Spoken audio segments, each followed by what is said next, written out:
Dan saya Muhammad Ilham. Oke, baik. Dalam pertemuan kedua ini kami akan membahas materi tentang perkembangan alam pikir manusia. Oke teman-teman, sebelum kita lanjut ke video pembahasan, jangan lupa untuk like, komen, dan subscribe.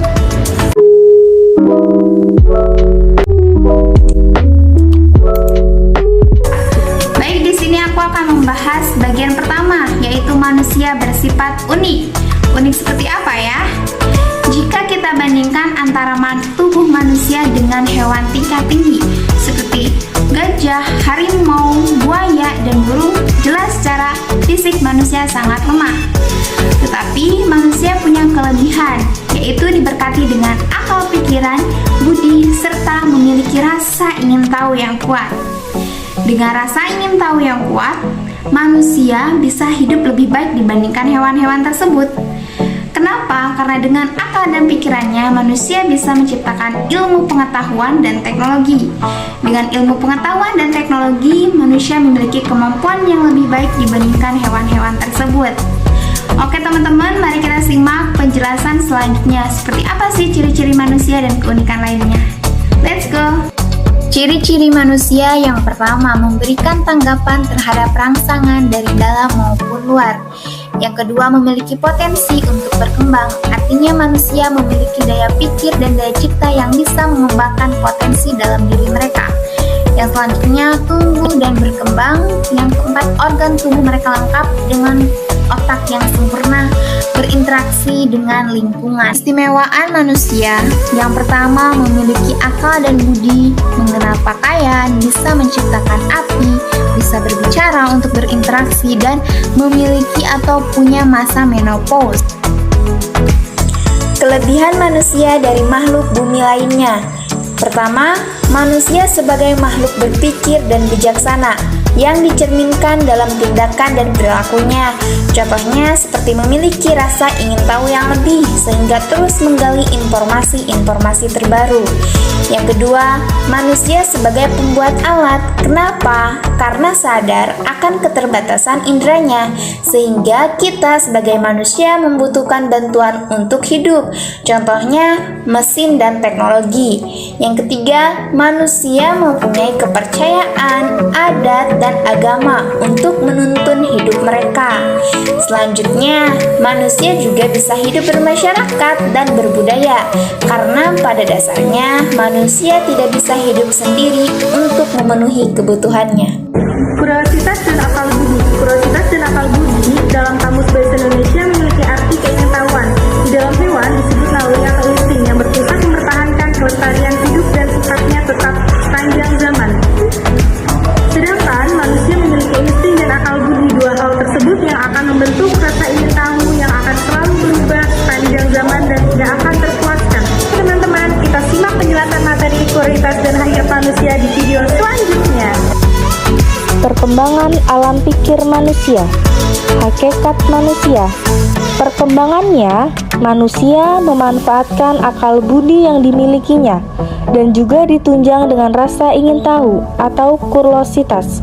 Maka, berkembanglah pula ilmu pengetahuan yang dimiliki oleh manusia. Sifat keingintahuan manusia. Manusia dengan rasa ingin tahunya yang besar selalu berusaha untuk mencari keterangan tentang fenomena alam yang diamati. Menjawab semua rasa ingin tahu, manusia sering menerka-nerka jawaban mereka sendiri. Dengan menerka-nerka atas rasa ingin tahunya, menghasilkan mitos, tradisi, wahyu, prasangka, intuisi, penemuan yang kebetulan. Perkembangan fisik manusia. Tubuh manusia berubah mulai sejak berupa sel sederhana yang selanjutnya secara bertahap menjadi manusia yang sempurna. Sel sederhana berasal dari sel kromosom sperma yang identik dengan kromosom sel telur. Pada prosesnya akan terjadi kromosom yang tidak homolog yang akan menjadi laki-laki. Perubahan fisik yang sangat nyata terjadi pada saat pubertas, yang ditandai diantaranya dengan tanda kedewasaan. Perkembangan pengetahuan pada manusia sangat dipengaruhi oleh perkembangan pengetahuan semasa anak-anak, berupa bimbingan yang baik oleh orang tua dan lingkungan. Sejarah perkembangan manusia yang sudah sejarah belum terbentuk, di mana kehidupannya manusia selalu berkembang dari masa ke masa. Dalam kehidupannya, manusia selalu membuat perubahan yang membuat kehidupannya berkembang dengan melakukan revolusi. Oke teman-teman, kita simak penjelasan materi tentang sejarah perkembangan di video selanjutnya. Dua macam perkembangan alam pikir manusia. 1. Perkembangan alam pikir manusia sejak zaman purba hingga dewasa. 2. Perkembangan alam pikir manusia sejak dilahirkan sampai akhir hayat. Menurut Auguste Comte 1768 sampai 1857, ada 3 tahapan manusia berkembang. 1. Tahapan teologis. Tahapan ini awal dari perkembangan akal budi manusia, menerangkan segenap fakta yang dikaitkan dengan misteri gaib. 2. Tahapan metafisika. Tahap ini melakukan perombakan atas cara berpikir lama manusia. Pada tahap ini berusaha untuk mencari hakikat dengan akalnya. 3. Tahap positif atau ilmiah real. Pada tahap ini manusia telah mampu berpikir positif atas dasar pengetahuan yang dicapainya dan dikembangkan secara positif melalui pengamatan, percobaan, dan perbandingan. Pikiran kuno. Pada zaman dahulu, pengetahuan yang dikombinasikan antara pengalaman dan kepercayaan disebut mitos. Cerita mitos disebut legenda. Mitos dapat diterima orang pada saat itu karena keterbatasan penginderaan dan penalaran serta hasrat ingin tahu yang perlu segera dipenuhi. Puncak pemikiran mitos terjadi pada zaman Babilonia 700 sampai 600 sebelum Masehi. Alam semesta itu seperti ruangan setengah bola dengan bumi datar sebagai lantainya, langit dan bintang sebagai atapnya. Thales 518 sampai 624 sebelum Masehi menyatakan 1. Bumi piring datar mengapung di atas air. 2. Semua kehidupan berasal dari air. Ptolemes 127 sampai 151 menyatakan bumi bulat seimbang tanpa uang. Anaximander 548 sampai 624 sebelum Masehi menyatakan langit sebetulnya hanya setengah. Jadi, pengetahuan zaman itu setengahnya adalah dugaan, imajinasi, kepercayaan, atau mitos. Penalaran manusia. 1. Penalaran deduktif rasionalisme, penarikan kesimpulan secara deduktif, yaitu menggunakan pola pikir yang dinamakan silogisme. Silogisme terdiri atas 2 buah pernyataan dan 1 buah kesimpulan. 2. Penularan deduktif empirisme. Penganut paham empirisme menyusun pengetahuan dengan menggunakan penalaran deduktif, yaitu penalaran kesimpulan umum dari pengamatan khusus. Perkembangan pengetahuan manusia dari zaman purba sampai zaman modern. Pada zaman purba, mereka masih menggunakan alat dari batu, masih bercocok tanam, berternak merupakan pengalaman dan kemampuan untuk mengamati alam sekitar. Zaman berburu dan meramu tingkat awal.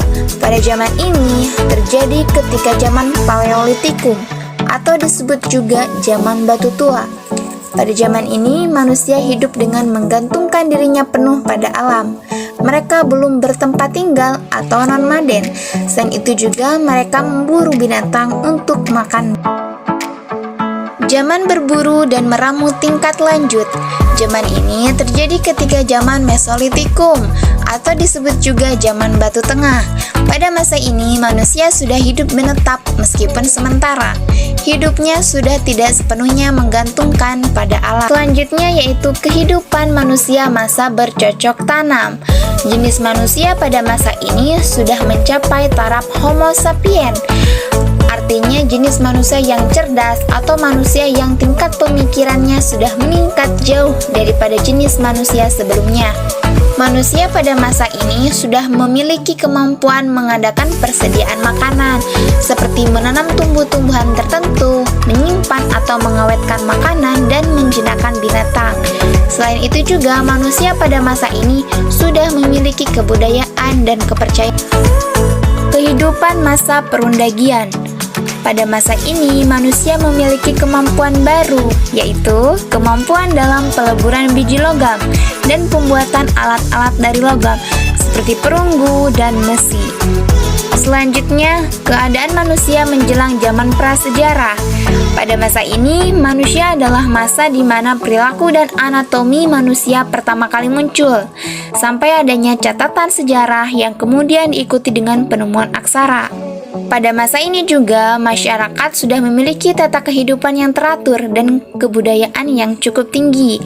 Mereka sudah mampu pandai bercocok tanam, pandai berlayar, pandai membuat bangunan megalitik, sudah mengenal pengetahuan perbintangan, dan pandai membuat alat-alat dari logam.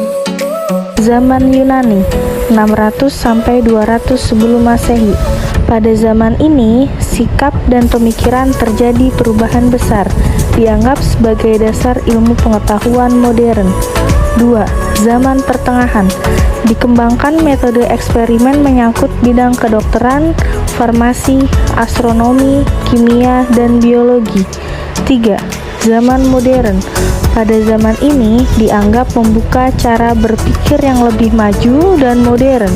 Sejak abad ke-14, negara Eropa menjadi pusat kemajuan ilmu pengetahuan. Perkembangan fisik manusia. Tubuh manusia berubah mulai sejak berupa sel sederhana yang selanjutnya secara bertahap menjadi manusia yang sempurna. Sel sederhana berasal dari sel kromosom sperma yang diidentik dengan kromosom sel telur. Pada proses akan terjadi kromosom yang tidak homolog yang akan menjadi laki-laki. 5 minggu setelah menjadi konsepsi, bakat jantung mulai berdenyut, yang selanjutnya akan membagi menjadi serambi kiri dan kanan. Pada minggu ke-9, sedangkan minggu ke-13, janin sudah mulai terbentuk, yang ditandai dengan fungsinya bagian organ. Yang selanjutnya pada usia 18 minggu, mulai terasa gerakan dari janin. Pada usia 32 minggu, janin mulai mempersiapkan dirinya untuk dilahirkan. Dengan kepala di bawah makin mendekati lubang kelahirannya, pada saat gerakan semakin berkurang. Perkembangan tercepat terjadi pada saat setelah kelahiran sampai remaja. Perubahan fisik yang sangat nyata terjadi pada saat berbatas yang ditandai diantara dengan tanda kedewasaan berupa tubuhnya, rambutnya pada saat daerah-daerah tertentu dan fungsi organ-organ. Reproduksi perkembangan pengetahuan pada manusia sangat dipengaruhi oleh perkembangan pengetahuan semua anak-anak berupa bimbingan yang baik oleh orang tua dan lingkungan yang terus akan terbawa sampai dewasa. Nah, sampai usia 2 tahun, perkembangan kecerdasan sangat cepat dan belajar makan berbicara dan berjalan pada usia 2-7 tahun. Rasa ingin tahu akan makin besar pada remaja merupakan masa pertentangan dengan dirinya menunjukkan karena selalu berubah untuk memproseskan masa pertumbuhan walaupun posimannya belum usia 30 tahun dapat mengendalikan mampu menempatkan dari sebagai individu yang bertanggung jawab. Tahapan pertumbuhan manusia. Yang pertama, fase prenatal atau fase dalam kandungan. Yang kedua, ada fase bayi. Yang selanjutnya adalah fase kanak-kanak awal atau disebut juga sebagai prasekolah, yaitu dari usia 5 sampai 6 tahun. Yang selanjutnya ada fase kanak-kanak, tengah dan akhir. Fase ini berlangsung sejak umur 6 sampai 11 tahun. Yang selanjutnya ada fase remaja. Fase remaja terjadi pada usia 7-8 tahun dan sudah masa pubertas akan selesai pada usia 14 sampai 15 tahun. Lalu masa remaja akan berakhir pada usia 18 tahun. Yang selanjutnya ada fase dewasa muda. Fase dewasa muda berlangsung sekitar usia 19 sampai 40 tahun. Pada tahap ini, pertumbuhan manusia telah mencapai kematangan dalam berbagai aspek. Fokus kehidupan di masa dewasa muda terletak pada pekerjaan, pernikahan, dan keluarga. Selanjutnya ada fase dewasa tengah. Fase dewasa tengah adalah tahapan pertumbuhan manusia yang terjadi di usia 40 sampai 60 tahun.